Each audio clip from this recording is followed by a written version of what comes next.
হাই বন্ধুসকল, আপোনালোকক Assam update YouTube চেনেলটোলৈ স্বাগতম জনালোঁ। পুনৰ বহুত ভাল খবৰ আহিল। শিক্ষিত যুৱতীৰ বাবে ভাল খবৰ। পুনৰ মুকলি হ'ল যুৱতীলৈ চাকৰি। অকল যুৱতীহে এইটো চাকৰিৰ কাৰণে এপ্লাই কৰিব পাৰিব বন্ধুসকল। 18 বছৰৰ পৰা আবেদন কৰিব পাৰিব, অৰ্থাৎ 18 বছৰৰ পৰা আপোনালোকে এপ্লাই কৰিব পাৰিব। ক'ত কেনেকৈ এপ্লাই কৰিব আৰু কি চাকৰি ওলাই আছে আমি সকলোখিনি কথা আলোচনা কৰিম। চাই থাকিব ভিডিঅ'টো শেষলৈকে। আৰু যদি চেনেলটোত নতুন আহিছে, ভিডিঅ'টো লাইক কৰি চেনেলটো ছাবস্ক্ৰাইব কৰি ল'ব এনেকুৱা ধৰণৰ আপডেটবোৰ পাই থাকিবলৈ। গতিকে চাই থাকিব ভিডিঅ'টো শেষলৈকে। আমি সকলোখিনি কথা অতি কম সময়ৰ ভিতৰতে আলোচনা কৰিম।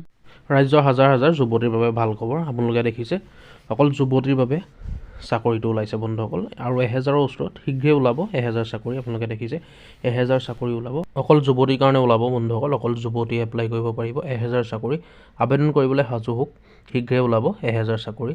আপোনালোকে যিসকলে এপ্লাই কৰোঁ বুলি ভাবে এপ্লাই কৰিবলৈ সাজু হওক। জিলাই হ'ব নিযুক্তি পৰীক্ষা। আপোনালোকৰ নিজৰ জিলাত হ'ব নিযুক্তি। আপোনালোকে নিজৰ জিলাতে কাম কৰিব পাৰিব, বেলেগলৈ যাব নালাগে। ৰাজ্য চৰকাৰৰ সহযোগত টাটা ইলেক্ট্ৰনিক্সে লৈ আহিছে ভাল খবৰ। টাটা ইলেক্ট্ৰনিক্সত ওলাই আছে পদ, মানে ওলাব বন্ধুসকল। 1000 মহিলা যুৱক যুৱতীক দিয়া হ'ব নিযুক্তি। 1000 ওলাব পদ টাটা কোম্পানীৰ আণ্ডাৰত। বাছনিমুক্ত প্ৰাৰ্থীয়ে লাভ কৰিব খাদ্য, অহা যোৱা থকা মেলাৰ সুবিধা। অহা যোৱা আৰু থকা মেলাৰ সুবিধা পাব, আৰু লগতে 12000 টকা দৰমহা দিয়া হ'ব। প্ৰতিমাহে লাভ কৰিব 12000 টকা। এইটো বহুত ভাল খবৰ বন্ধুসকল। নিজৰ জিলাতে আপোনালোকে পাৰিব। 18 বছৰৰ পৰা 25 বছৰৰ যুৱতীয়ে কৰিব পাৰিব আবেদন। 18 বছৰৰ পৰা 25 বছৰলৈকে আপোনালোকে এপ্লাই কৰিব পাৰিব। কোন জিলাত কিমান তাৰিখে হ'ব নিযুক্তি হৈ আছে। আপোনালোকে চাই লওক কোন জিলাত কিমান তাৰিখে হ'ব।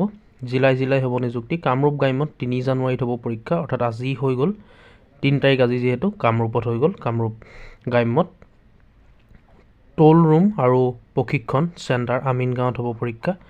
এইটো এড্ৰেছতে। মৰিগাঁও জিলাত 4 জানুৱাৰীত হ'ব নিযুক্তি পৰীক্ষা। মৰিগাঁৱত হ'ব 4 জানুৱাৰীত বন্ধুসকল। মৰিগাঁও যিসকল মহিলা আছে সেইসকলে দিব পাৰিব। নিযুক্তি স্থান জাগিৰোড কলেজত অনুষ্ঠিত হ'ব।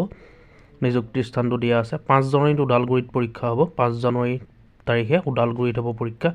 আবেদন কৰিবলৈ আপোনালোকে সাজু হওক। আৰু ওদালগুৰিৰ স্থানটো ক'ত হ'ব চাই লওক। নিযুক্তিৰ স্থান ITI ভেৰগাঁও, ওদালগুৰিৰ ITI ভেৰগাঁৱত অনুষ্ঠিত হ'ব।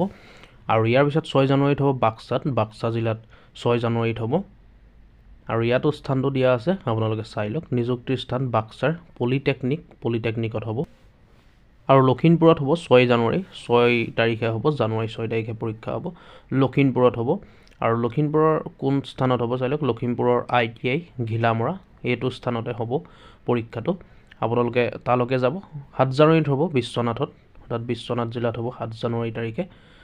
আহি আছে আপোনালোকে জানে, আজি 3 তাৰিখ হ'ল। 7 জানুৱাৰীত হ'ব। নিযুক্তি পৰীক্ষাৰ স্থান হ'ল বিশ্বনাথ কলেজ, বিশ্বনাথ ডিষ্ট্ৰিক্টৰ বিশ্বনাথ কলেজত হ'ব। 8 জানুৱাৰীত হ'ব পূব আৰু পশ্চিম কাৰ্বি আংলঙত পৰীক্ষা।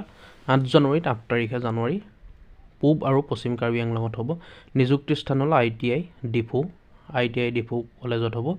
ৰাজ্যৰ হাজাৰ হাজাৰ যুৱতীৰ বাবে ভাল খবৰ। পঞ্জীয়নৰ সময় পুৱা 9টা 30 বজাৰ পৰা। আপোনালোকে 9টা 30 বজাত পোৱাকৈ যাব লাগিব। ষ্টাৰ্ট হ'ব 9টা 30 বজাৰ পৰা। ৰাজ্যৰ হাজাৰ হাজাৰ যুৱতীৰ বাবে ভাল খবৰ। আৰু আপোনালোকে 9টা 30 বজাত পোৱাকৈ গুচি যাব। নিজৰ জিলাতে হ'ব। শীঘ্ৰে ওলাব 1000 চাকৰি। মই এইটো বন্ধুসকল কৈছোঁ। ইয়াত দেখিছে আপোনালোকে ৰিক্ৰুইটমেণ্ট ড্ৰাইভ বাই টাটা ইলেক্ট্ৰনিক্স।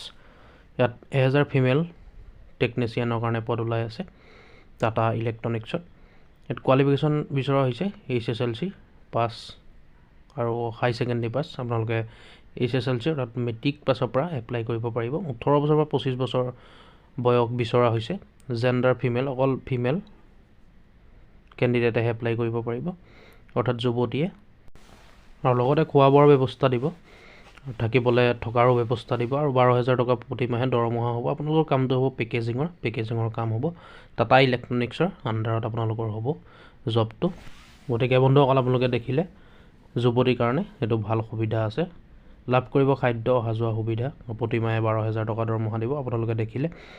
আৰু নিজৰ ডিষ্ট্ৰিক্টত নিজৰ জিলাত আপোনালোকে যাব ইণ্টাৰভিউৰ কাৰণে, আৰু আপোনালোকৰ কামটো নিজৰ জিলাতে হ'ব। গতিকে যিসকল যুৱতী এপ্লাই কৰোঁ বুলি ভাবে আপোনালোকে সেইকেইটা এড্ৰেছলৈকে গুচি যাব। ভিডিঅ'টো আজি ইমানেই আছিলে। যদি কিবা সুধিবলগীয়া হয় কমেণ্ট কৰিব। ভিডিঅ'টো চাই যদি ভাল পালে লাইক এটা কৰি ল'ব। এনেকুৱা ধৰণৰ আপডেটবোৰ পাই থাকিবলৈ আমাৰ আছাম আপডেট ইউটিউব চেনেলটো ছাবস্ক্ৰাইব কৰি ল'ব। ধন্যবাদ। জয় আই অসম।